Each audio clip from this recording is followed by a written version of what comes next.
Halo semuanya, Assalamualaikum warahmatullahi wabarakatuh, dan selamat pagi buat teman-teman dan juga selamat pagi buat Bu Chandra. Perkenalkan, kami dari kelompok 2 akan menjelaskan tentang definisi tekanan. Nah, sebelum masuk ke materi, mari kita berkenalan dulu kepada anggota-anggota yang akan menjelaskan tentang slide materi hari ini. Ada pepatah yang mengatakan tak kenal maka tak sayang. Jadi mari kita berkenalan dengan anggota kelompok 2. Dimulai dari saya sendiri. Nama saya Elsa Manusyam dengan NIM 23023190002. Setelah saya akan dijelaskan oleh teman kami bernama Beno Atabisma dengan NIM 23023190001. Setelah Beno akan dijelaskan oleh teman kami yang keren bernama Mikdad Sadat Muhlis Pratama dengan NIM 23023190017.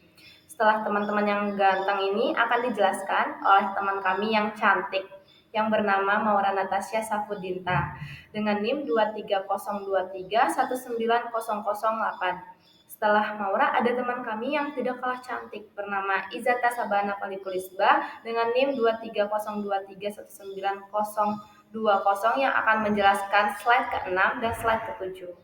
Setelah Izata akan dijelaskan oleh teman kami yang tidak kalah cantik bernama Safa Zauza dengan NIM 23023190018. Dan terakhir, slide ke-9 akan dijelaskan oleh teman kami yang ganteng dan keren ini bernama Panji Pratama Adam Abdillah dengan NIM 23023190009.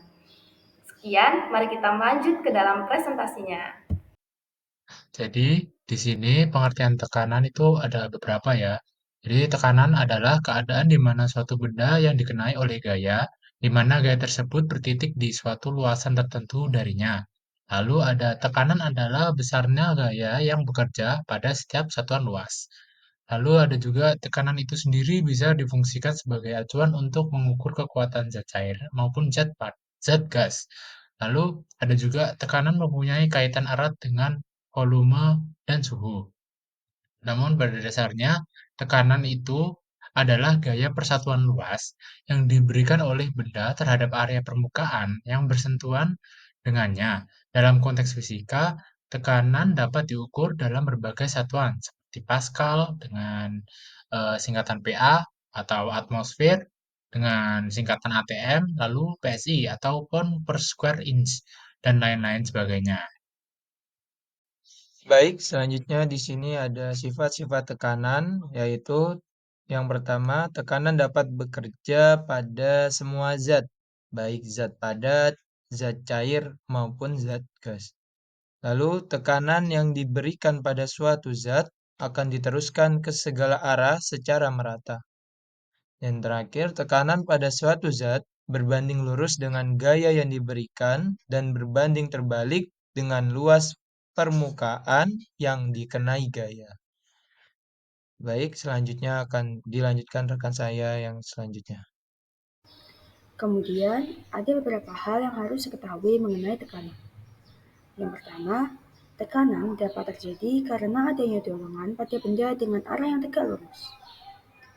Yang kedua, satuan internasional dari tekanan adalah Newton per satuan luas atau N per M persegi, dan simbolnya adalah P besar atau P kecil. Lalu, satuan ukur lain pada tekanan adalah Pascal atau PA. Maka 1 Newton per M persegi sama dengan 1 Pascal. Baik, selanjutnya ada rumus general dari tekanan itu sendiri, yaitu P, simbol dari tekanan sama dengan F per A. F di sini adalah gaya dengan satuan Newton, dan A adalah area atau luas permukaan dengan satuan meter persegi. Nah, F itu sendiri bisa dijabarkan dengan menggunakan massa kali percepatan atau M kali A per luas area, atau bisa juga massa dikali gravitasi per luas area. Nah, besaran tekanan itu sendiri yang P itu merupakan turunan dari besaran pokok panjang dan waktu. Nah, selain itu tekanan itu termasuk dalam besaran vektor, tetapi dinyatakan dalam angka atau nilai. Kemudian selanjutnya ada contoh dari penerapan tekanan itu sendiri. Seperti gambar pertama itu ada sepatu yang menginjak permukaan tanah yang licin dan berlumpur itu ya. Nah, ketika sepatu ini menginjak tanah di atas tanah, nah berat badan itu memberikan gaya ke bawah pada tanah.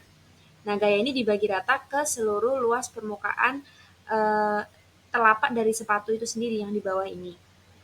Nah, semakin besar luas permukaan dari alas bawah sepatu, itu semakin kecil tekanan yang diberikan kepada tanah, sehingga kita itu tidak terjerumus ke dalam tanah berlumpur itu tadi, sehingga tekanan yang diberikan pada tanah itu kecil. Dan selanjutnya ada pompa ban. Pompa ini memberikan tekanan yang besar, jadi tekanan dalam pompa ini besar dan dialirkan ke dalam ban itu. Jadi kan fluida itu mengalir ya dari tekanan tinggi ke tekanan rendah. Jadi yang di dalam roda ini dia tekanan udaranya itu rendah, tapi ketika diisi dengan tekanan tinggi dari pompa itu tadi, itu volume ban itu tadi yang tadinya kempes itu jadi dipenuhi oleh udara yang berasal dari pompa. Nah, selanjutnya ada contoh jarum. Di sini ada kan jarum yang tajam ujungnya. Itu kenapa sih dibuat tajam? Supaya tekanan yang diberikan pada benda yang ditembus oleh jarum itu akan semakin besar. Nah, jarum ini kan luas permukaannya kecil ya, dengan memberikan tekanan yang besar pada benda itu tadi. Nah, si jarum ini akan lebih mudah untuk menembus si kain atau si benda itu tersebut. Nah, selanjutnya hal yang sama berlaku pada mata kapak. Karena mata kapak itu dibuat runcing ya, sehingga luas permukaannya kan kecil. Dan karena luas permukaan itu berbanding terbalik sama tekanan, sesuai dari rumusnya itu tadi P sama dengan F per A, sehingga tekanan yang diberikan ketika mata kapak ini menyentuh suatu benda, seperti di gambar itu menyentuh itu ya, batang pohon, itu tekanan yang diberikan itu besar. Nah, selanjutnya ada tekanan pada pompa air yang berada di kolam ikan. Nah, ini sama halnya dengan pompa ban tadi, tapi beda jenis fluida ya. Kalau ini kan air. Nah, dari pompa itu sendiri, airnya tuh mengalir dengan tekanan yang sangat tinggi ke uh, kolam ikan. Ini fungsinya untuk memberikan oksigen atau gelembung-gelembung udara pada kolam ikan. Selanjutnya kita masuk ke dalam contoh lain, yaitu pengertian tekanan dalam ilmu kedokteran. Dalam ilmu kedokteran juga ditemukan istilah tekanan yang mengacu pada tekanan darah. Darah menjadi unsur penting yang mengalir dalam tubuh manusia, karena darah mengalir dalam sepanjang organ tubuh manusia yang berfungsi untuk memberikan oksigen ke sel-sel tubuh. Tekanan darah secara definisi berarti tekanan yang diberikan oleh darah dalam pembuluh darah. Tekanan darah dipengaruhi oleh sejumlah faktor, seperti detak jantung, volume darah, kekentalan darah, fleksibilitas pembuluh darah, berapa banyak darah yang meninggalkan jantung, dan faktor stres. Hasil akan menunjukkan dua jenis tekanan darah, yaitu tekanan sistolik dan tekanan diastolik. Tekanan sistolik adalah tekanan di dalam arteri ketika ventrikel kiri jantung berkontraksi, sedangkan tekanan diastolik adalah tekanan yang terjadi ketika darah mencapai jantung dan tidak ada darah yang mengalir melalui pembuluh darah jantung. Selanjutnya, ada pengertian tekanan pada psikologi.